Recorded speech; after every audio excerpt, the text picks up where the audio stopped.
We're on the same side today. All right.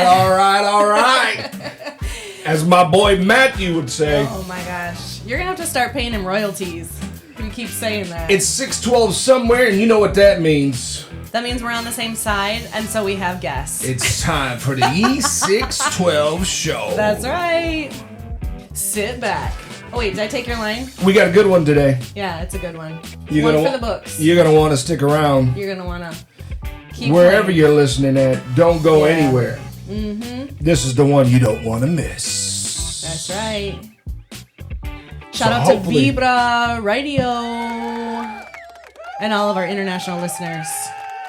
Thank you for those of you that are in-house. That studio audience. We only get So a couple loud. tickets for that. Yeah. But we just And they get sold out real we fast. want to welcome you to the E612 show. That's right. And yeah, we got a good one. Mm-hmm. Today we're talking about... What are we talking about? I don't know. Repeat after me. Listen. Repeat after me. Repeat Keep after listening. me. Tune in. Stay tuned in. That's Stay right. tuned. Keep listening. Say I am I am somebody. somebody. I am I am a warrior. a warrior. Therefore I am Therefore I am victorious. victorious. And that's because I am And that's because I am a child of God. a child of God. Yeah. That's right. Mm-hmm. Warrior. That's our warrior sound right Something there. pray. That's our warrior sound. We're going to get right into the show. It's been a great series. If you have been listening, have you ever found like a good Netflix show or like a series that you like binge, like a good, like you're like, I really need to go to bed, but I just want to know what happens. I got to watch one more episode. Right now, it's some Marshalls. Yeah. Mm-hmm. Maybe you're like in the Madison. Mm-hmm. That's a good one. Or Shrinking. Yeah. You like that one? Shrinking. Mm-hmm. Yeah. Shrinking. That's funny. Yeah. That's a good show. That's Yeah. funny. You can't talk until we introduce you. Like, Just kidding. we're like, the viewers are like, who's that? Wait a minute. What's going on here? So it's kind of like that, right? So these videos, these on YouTube or on podcasts, are like a good series that you can just binge. Like, okay, the home buying process. I watched the first one. That was with Jeff, learning all things real estate, right? Yeah. Talking to an agent and then talking to a lender and sort of learning that. This is and then, better than HGTV. I know. This is like better than any series, I think. And then we had, after that, we had Do an you know what it inspector. stands for? I just found out yesterday what HGTV is. Garden. Home and Garden. Yeah. Dumb name. You know why? Because isn't it from the magazine? Home and Garden? Yeah. I don't know if you know. You Oh, probably, maybe the magazine came first? yeah, it's like the same company. Or maybe the... But it sounds better. But to they say don't have... There's HGTV. no and G. So it's really Home Garden So you would say like H&G. So that's why I said it's kind of... Technically. Yeah, it's technically... Yeah. So it's kind of dumb. Yeah. I'm sorry, HGTV. It's okay. We're not sponsored by them. Well, you won't. We won't be I down. guess they'll never ask us. But if you haven't listened to any of the episodes Home of this Garden series, Television. go back and listen because it's a good series to binge. If you're buying or selling your home, go back and listen. This is a good series, right? So last time we had an inspector. Inspector Gadget. We had an inspector, and this time we are going to talk about appraisals, and we have an appraiser expert. I don't know if I can say expert on the show. Expert. But anyways, first of all, let's introduce the master of ceremonies, Mr. Jeff Burke. Can you please introduce yourself? Thank you again. Yeah. So, Jeff Burke, eXp Realty, been licensed going on 29 years. We sold over 1,200 homes in the last 5 years alone. Do it at a very high level, very professional level. We cover about 3/4 of the state of Michigan right now. And one of the things I wanted to do with this series is to educate buyers throughout the process of A to Z, right? Yep. And not just say it, but bring in the professionals that I surround myself with. And I know we'll introduce our guest here, but he's in the upper echelon, top 1% of, just amazing knowledge, amazing family, amazing everything. So You've had some pretty great people that you brought in, I have to say, some top notch. You got a great circle of people that you work with. And so when people call you and reach out to you, they can tap into all these other great, great Resources. people in the industry. Yeah. Yeah. Yeah. And so thanks for for being the connector and bringing him on the show. My pleasure. Yeah. This show's sponsored by Jeff Burke and Associates. Yeah. Do you have a button for that? I thought I was gonna be. Push my button. And so that was a good segue. So you introduced yourself, and now our special guest. Can you introduce yourself? Oh, my name is Doug Petroff. I'm with Petroff Appraisals. I've been in business All your life. Yeah, Petroff. Hold on. Petroff. Are we gonna All have- 20 years of your life. yeah. I'm going to go off script there, but Petroff, what's nationality? Macedonian. Okay. Yeah. That's cool. 33 years. I started when I was 5. Yeah, so, nice. you know. Nice. Yeah. Jeff did too. Jeff did yeah, too.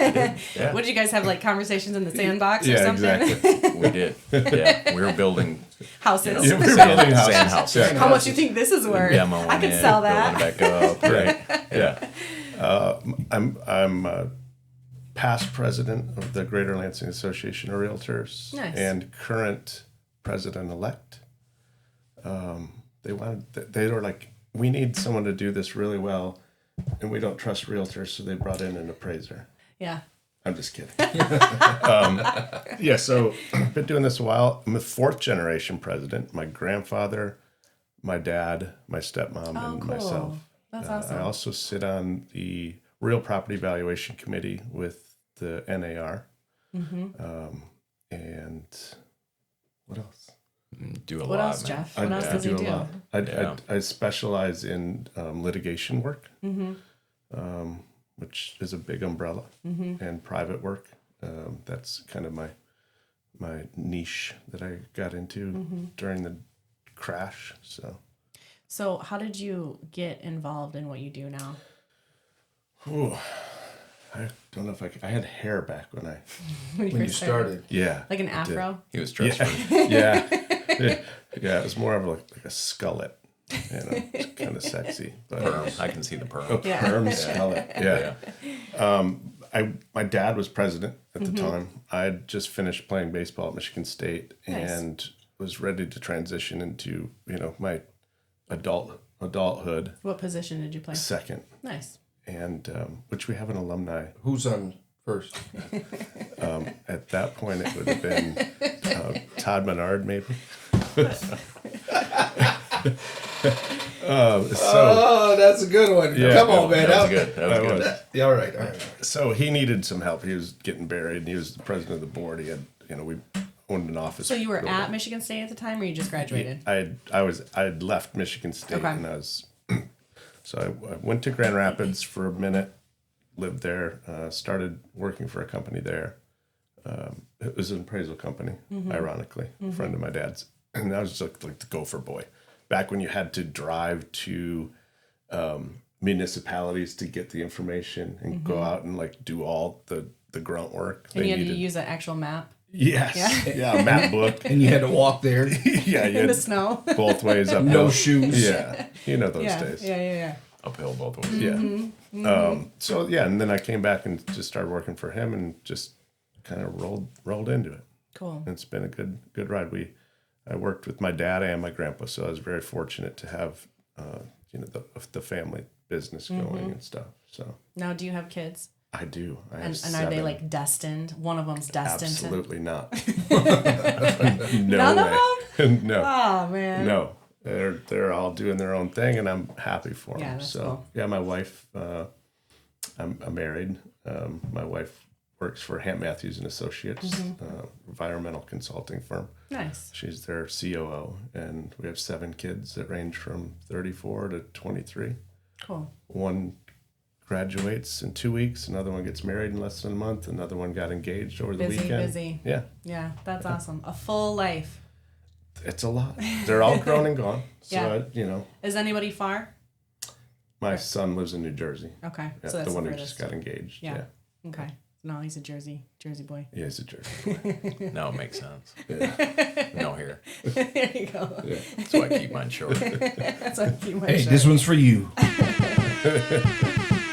So then, how did you guys start working together? How did you guys meet? Do you remember when you Well, were 5? I mean, like you said, I mean, it's like I know his mom or his stepmom, Yeah. right? And his dad, and just amazing people. and I've referred a lot of business to his dad and everything, and it's just continues to go. So like when people ask me like, hey, you know, do you have a good appraiser? There's like a handful of people. That's why when I called you, it was like, you're like, oh man, that's nice, right? But it's like, there's a handful of people that I refer to, because it's like, as I say, there's a difference between, and this isn't like, it shouldn't necessarily be this way, right? I say, maybe I'm wrong, but it's like, there's a difference between having an offer on a home, an appraiser going to appraise for that value, to find that value, and there's a you know, getting an appraisal prior to having an offer, maybe not even being on the market, because it's like, okay, here's the comparables and kind of in this area.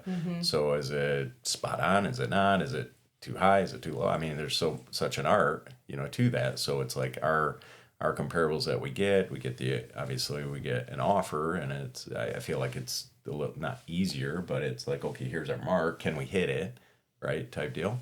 And so let me know if I'm wrong. Right? Okay. You know, which is good for that. So anyways, off market, need an appraiser. I know that, you know, the people that I recommend are going to give them rock solid numbers, right? They're going to give them great, you know, just spot on, fair market value. This is what you get. No, like I say, red light, green light, no yellow, right? No in between. This is it. So I'll let you finish that for me. No, that's a good point. You know, we all kind of do the same work, right? He's doing a CMA, I'm doing an appraisal. They're a touch different. You know, we're looking at the same comps. And when I say comps, I mean comparables for those that might not understand that. Our market's not that big. It's not saturated like a big city market where you have, you know, thousands of comps to choose from. So the pool, when you're looking at, you know, a little ranch on this road somewhere with an acre, is smaller than the entity of all Grand Ledge. Right? And so you're looking at specific products, like a ranch that looks the same, you know, quacks the same. Pretty similar. Yeah. And so you narrow that down a little bit, and now you have a better idea of what that value is going to be based on interior conditions, improvements, exterior conditions, your location, your setting. I mean, there's a lot of variables that go into what we do in terms of, you know, looking for that product. So yeah, I'll just say, and I learned a lot, right?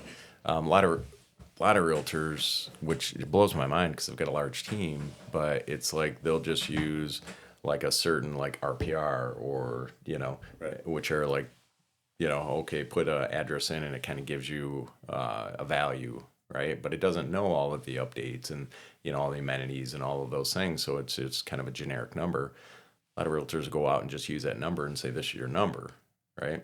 But I learned a lot by saying, okay, seeing the appraisal, seeing how the appraiser broke down and adjusted for square footage and, you know, bathrooms and full bath, half baths, basement, walkout, you know, deck. I mean, all of these things that it's like, okay, all of these come into play just as much as how you search for like, okay, keep it close and then expand out type deal, right?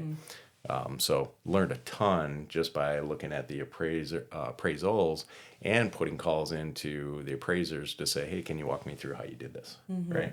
For it. So I mean, I think we all learn from each other, you know, as we go along in life. Yeah. And that I get calls all the time. I just got one on the way here from somebody looking to purchase an Airbnb and like, how is this going to work? You know, so there's always something, you know, that we all can learn from each other. Yeah. And especially when you start getting into really complex, you know, properties, something that might be like you don't have a comparable. Yeah, for. exactly. Yeah. And I get those calls all the So time. how Hey, do can you help me for that? How do you do that? I have a dartboard.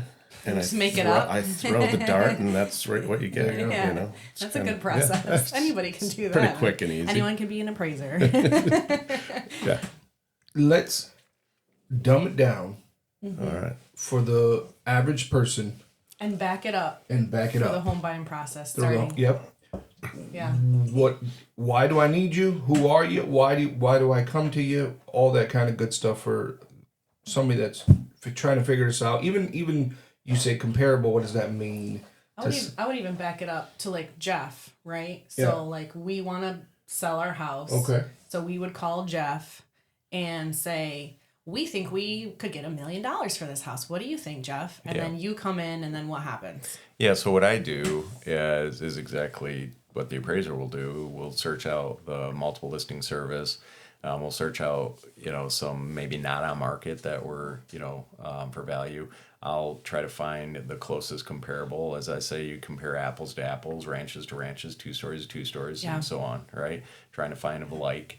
And then keep it in a range of a square footage. So I run all of those comparables, and then I bring it, to the homeowner, and I say, okay, here's what fair market value the empirical data states, right? Not me making up Not the your market. opinion. Yeah, not my opinion, but here's what the empirical data states is fair market value for that. And then so I educate you guys. We put it on the market, and then we go full blown marketing. We get the offer. And then once they go through the stages that we just said, that we've been doing over the last few weeks of the series, obviously you got the realtor, you get accepted offer, do the inspection, and then boom, now it goes to the appraisal, right? So I'll let you kind of take over. Yeah, usually ordered from your institution, whatever financing you're going through, and we basically come in, and the process can vary in terms of size of the home, how complex it is, in terms of the time that we're there. I would say, anywhere from like a low end, a half hour to an hour and a half or so, depending on the property. And then we take our data that we collect there, pictures, forms that we've, jot down notes, take measurements, and take it back to our computer and do exactly what he did with finding comparables, and then tweak our adjustments in terms of like, And comparables are like properties or as in the area. Yeah. And what they sold for. Yeah. And so our MLS will show, square footage, age, room count, pictures, hopefully. They don't put pictures, and I'm not very happy. So we get to view the other house that we're comparing the subject to, and kind of have a better idea of why this sold for that price, the amenities that it has, the improvements, and how those compare to that subject. Yeah. So you could be in an area and think my house is worth $1 million, but compared to the houses around it, nothing's selling for $1 million. So reality is different. Reality is usually when Jeff calls me and says, "Hey, my client thinks it's worth $1 million." I'm telling him it's 700. Can you be the bad guy? Yeah. And I'm like, sure, you have to pay me for it though. Yeah. See, but that's key right there, because it's really about the realtor that you choose. Because they could say, "Oh, well, you say it's only worth 700. I really think it's $1 million. I don't know. I'm going to find a realtor, right, that will tell me it's worth $1 million, maybe even put it on the market for $1 million. And now I'm disappointed because it's not selling, or, now it's on the market for a while. So people are like, what's wrong with it? Like that. I think that's the biggest success in selling your home is the realtor that you choose, because you have to have someone educated that won't just, "Oh yeah, you think it's worth that? Okay, that sounds great." Like, not a yes man, right? Yeah. Because however it's priced, especially in the market today, if it sits on the market for a while, everybody is like, what's wrong with this house, right? Yeah. So you really have to price it right. And in pricing it right, you have to have the right, real estate agent that knows and does their research and is educated, and that can educate you too. Yeah. Well, I don't know how many agents I compete against that I'll ask the seller, "Hey, did they show you any comparables, any empirical data to support anything?" The price. And they're like, "No, they didn't show me anything. Yeah. They didn't do their job." Yeah. Right? And I always tell them, it's like, my job is not to put a sign in your yard to swing. My job is to put a sign in your yard to sell your home, so you can move on to the next phase of what you want to do. Yeah. Right? You'll get an agent that just wants to come in here and say, "How much do you want?" Perfect, cool. My sign will swing. Why? Because I'm going to get 2 to 3 buyers off from your listing from drive-bys. Right. Right? So if I can get $2 to $3 million buyers, do I care? Do they care about selling that one house that's overpriced? Yeah. No. Right? I do. I've literally told people, I'm not your guy. Yeah. And I've had them like, I mean, no lie. I'm in my car and they're knocking on my window like, you're my guy. And I'm like, no, I'm not your guy. I can't get that. Is that like reverse right? psychology that you're using? No, I'm just not there to just kidding. disappoint people, right? That's good. Yeah. I always tell people, it's Yeah. like, I'd rather be your second or third realtor than the one that just takes a listing and doesn't sell it. And then Yeah. you forget our conversation that I told you it was worth $700,000. Yeah. And now I'm the bad guy. Right. Right? I'm the guy who couldn't sell it. Right. Right? I mean, we don't sell so many properties by overpricing them. We Yeah. price them right. We just got into 3 bidding wars over the weekend. We just got 32,000 over the asking, which I thought those days were almost over. Yeah. Right? I mean, it was like, what is Yeah. going on? I mean, Yeah. and it's like, it's beautiful for the seller. Sure. But that's a proper pricing strategy. Yeah. Yeah. So explain to the listeners what happens when, okay, let's say you did the research and, or another realtor, let's say, listed it for $1 million, and then the appraisal comes out and it's worth $700,000, and they've already had an accepted offer maybe at $1 million. So with that difference, what kind of happens with the in between? Can you explain that kind of process? Yeah. That's a great question. Yes. So there is a process called an ROV. It's a reconsideration of value that you can file with your mortgage lender, that they will come back to the appraisal and say, can you reconsider it based on these things? There has to be evidence. You can't just be like, I want higher number. No, maybe you missed a comparable that was off market that the realtor didn't tell you about, that you don't know about, stuff like that. Mm-hmm. But generally it just gets worked out with the realtors. Yeah. They Because go, the bank won't loan it to you, Right. correct? If it's not worth X amount. and the process of why they want an appraisal is to ensure their loan is safe. And they're not just going to be like, oh yeah, we trust. Because you even guys. if they say one thing, they say one thing. If the bank says that's not No, worth we're gonna that, give, I'm yeah. not giving it to you. Right. Yeah. At the end of the day, the bank, kind of holds the cards of, do I want to make? I need to make sure this loan is secure Yeah. before I lend the money. I mean, it's not a bad business decision. Yeah. Yeah. Yeah.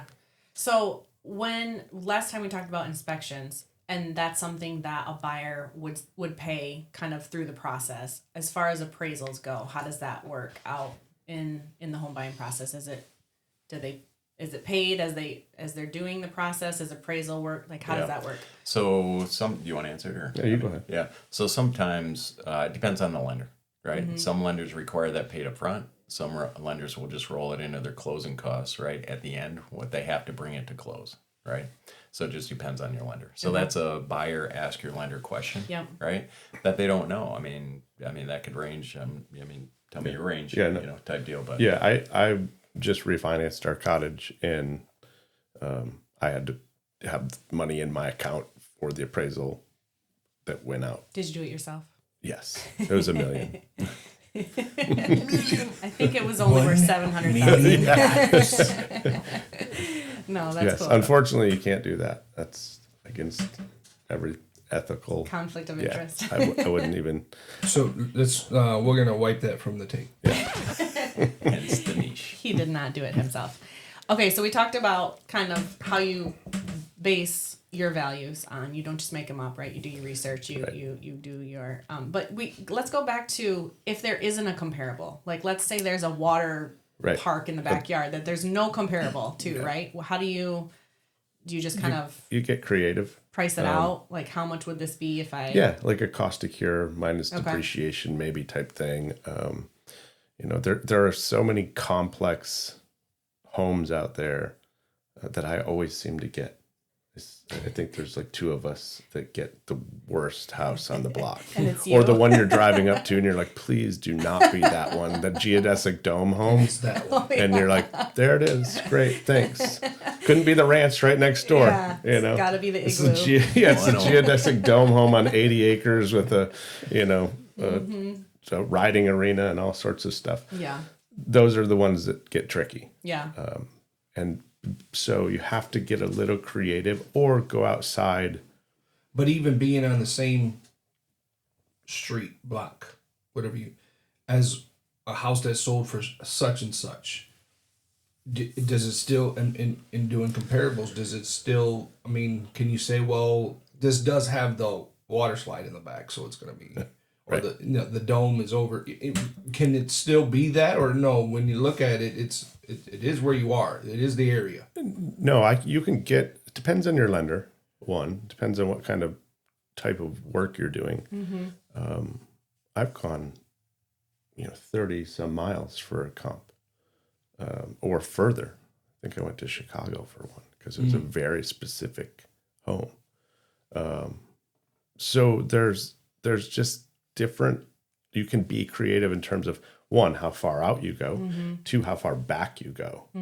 And that's, I think, where some people miss the boat is I can't go over 6 months. Why? Nobody tells you can't. And I get this from realtors all the time. I can't find a comp. Did you go back in time?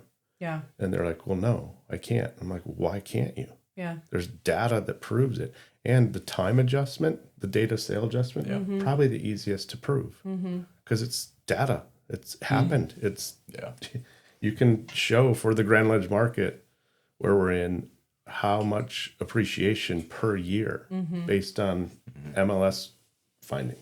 Yeah, I'll go back a year, and then if I can't get those, I'll go back even longer to try to see if there's anything in the subdivision to see if it supports and where that was at, and then I adjust for appreciation. Yep. Right? Exactly. And make that adjustment and find great comparables, and then I've got to go in when I justify it. You guys have heard, I mean, how I've justified everything, right? But everything needs to match and come into one to make sure that I feel confident about that price, right?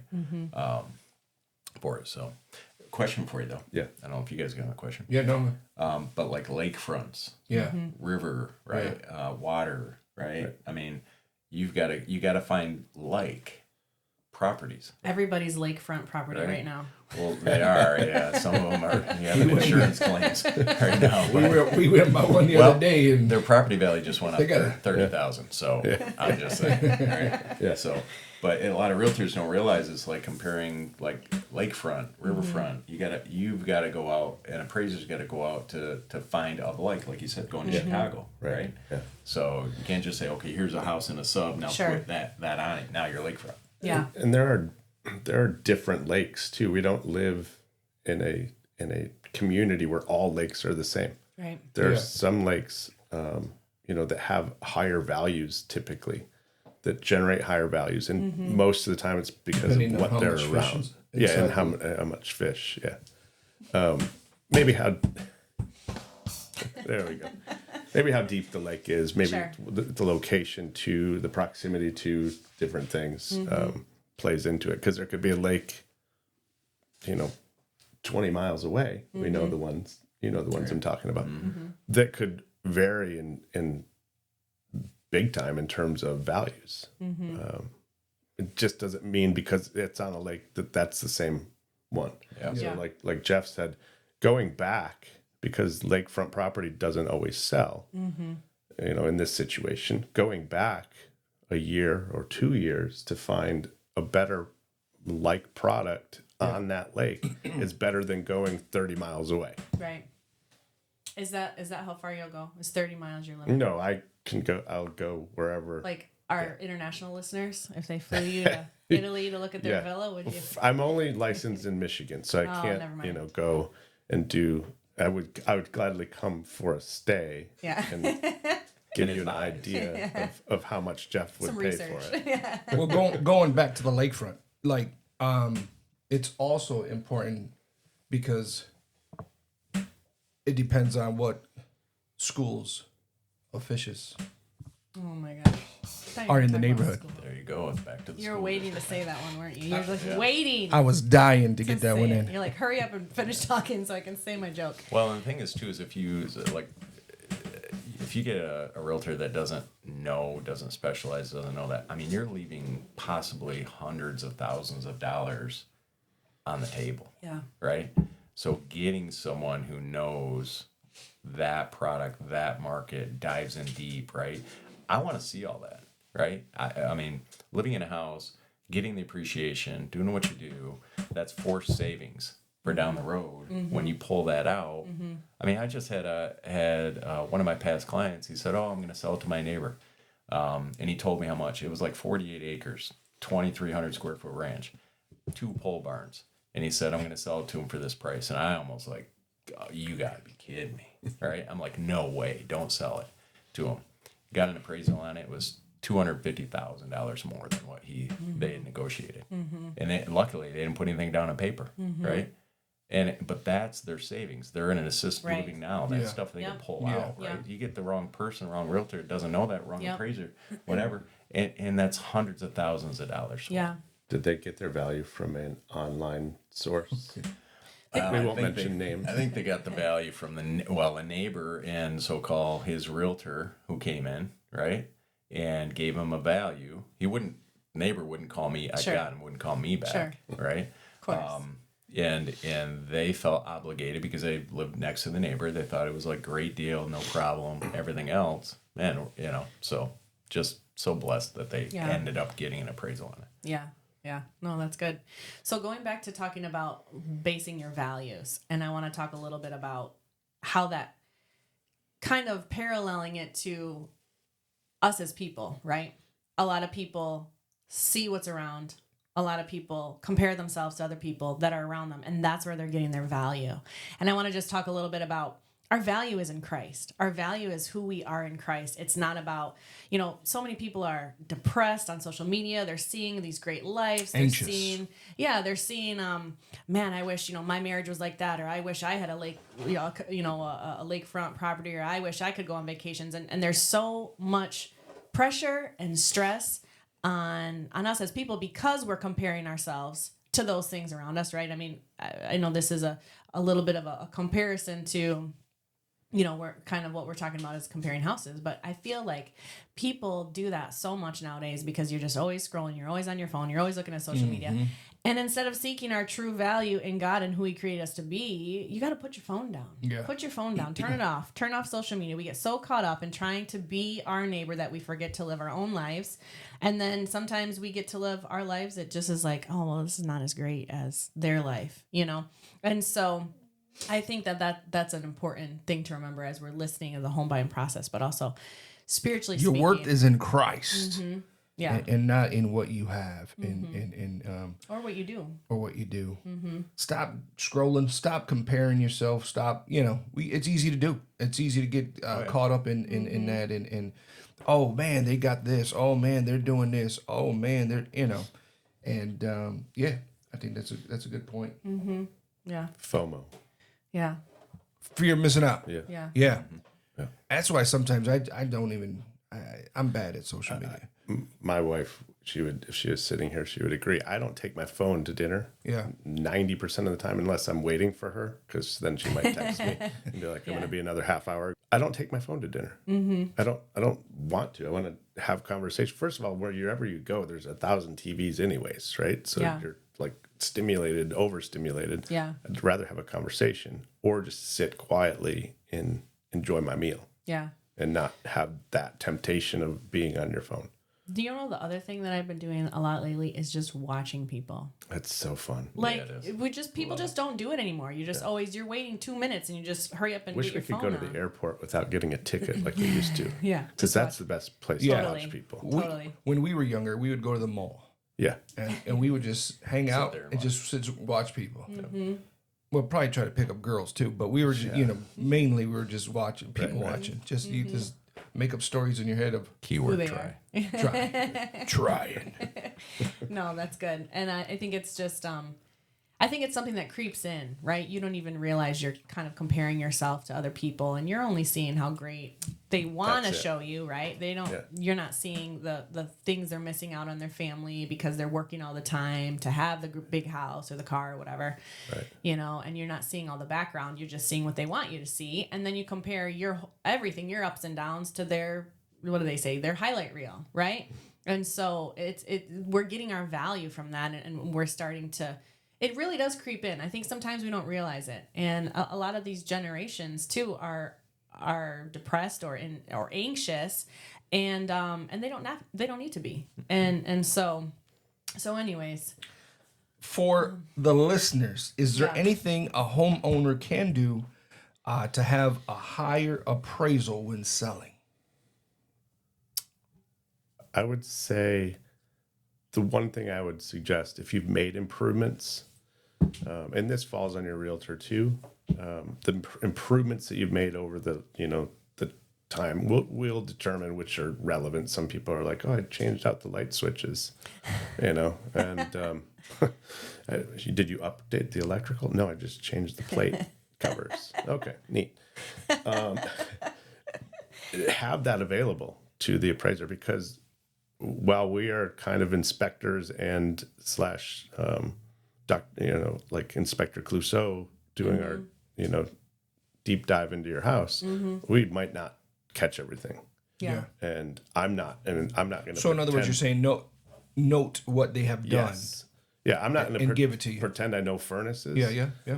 And I might not know that your furnace is a year or two old. Sure. But just by looking at it. But if you tell people, a new furnace, we put a new roof on, we got new windows 10 years ago, all new blown in insulation, whatever you've done, it helps the appraiser establish where within the bracketed, in a perfect world, you bracket your comparables. You got a little high, a little low, and then you're meshed into a median value type thing. Yeah. It helps determine which way that goes, right? So there's your maybe higher value because you've done a bunch of improvements, and that might swing it, towards maybe the higher end of the comparables that you've found, if that makes sense. Yeah. Yeah, like I've told, because people ask like, oh, well, I put a new roof on it, so $15,000.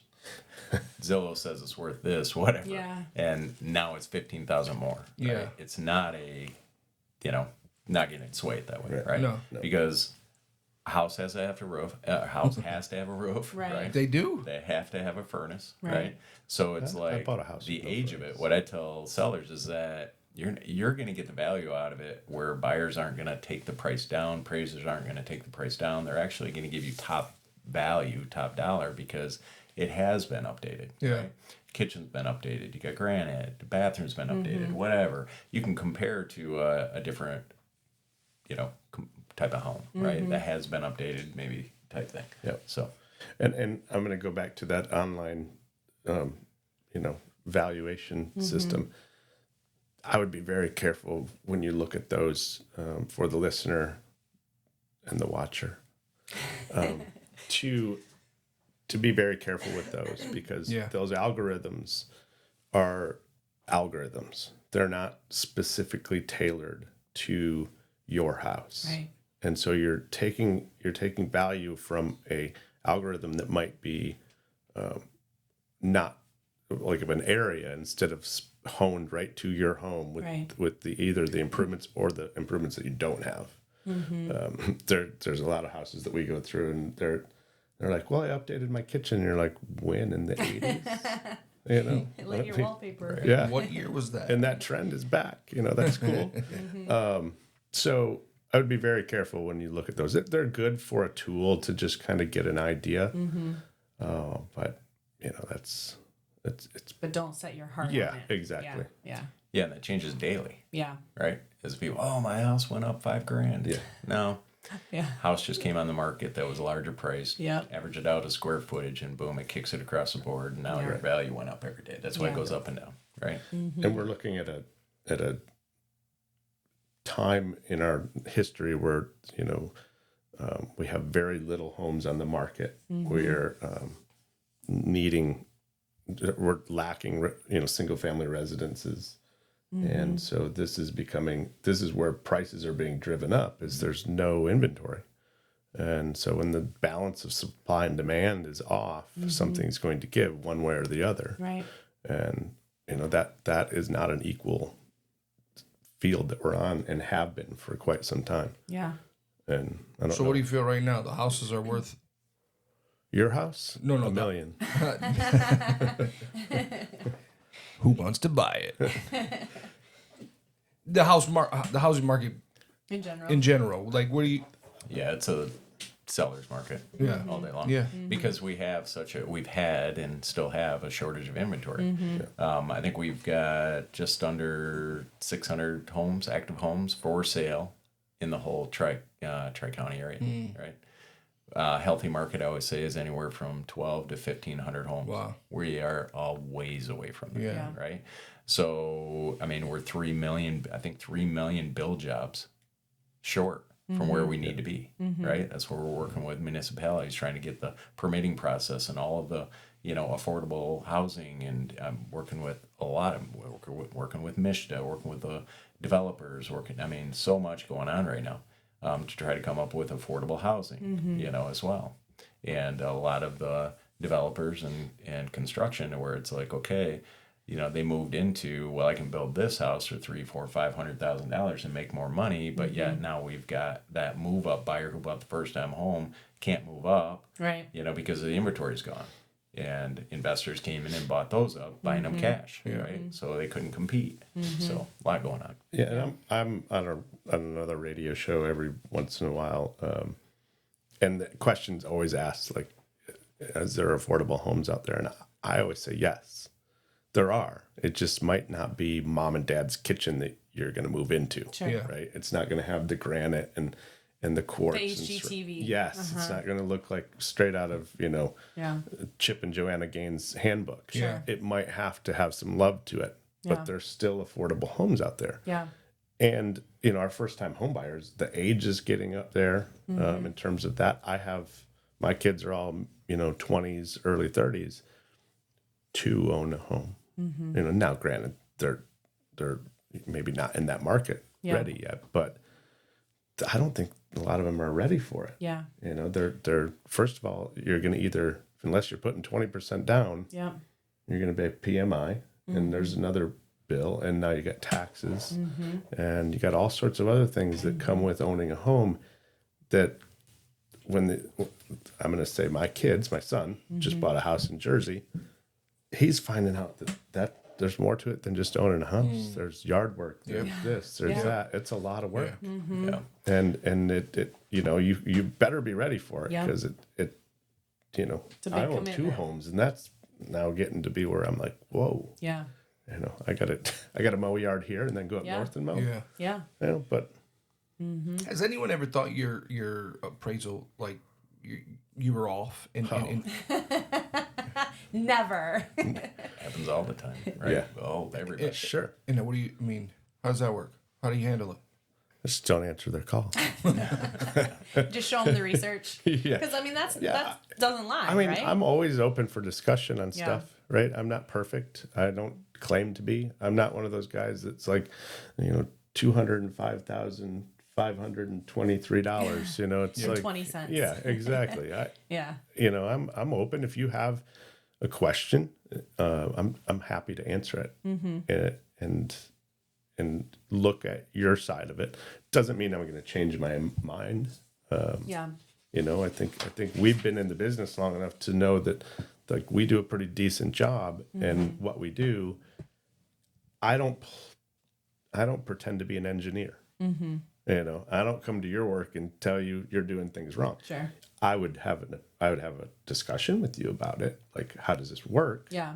But at the end of the day, I'm an expert in this field, just like Jeff is. Yeah. We do our part to educate ourselves, to stay up on trends. Yeah. It's good. To I'm in Home Depot all the time for a lot of different reasons. Probably I could tell people it's aisle 4. Yeah. About halfway down the lower. Anything else you want to share in this line of business? We're coming to a close here pretty soon, but anything any stories, anything you want to give us, anything that we missed out that we didn't talk about? I don't think I can tell a story. I should write a book. There you go. I think I could Save it write for a the pretty book. decent book. Yeah. Save it for the book and then retire at your cottage. There we go. Yeah.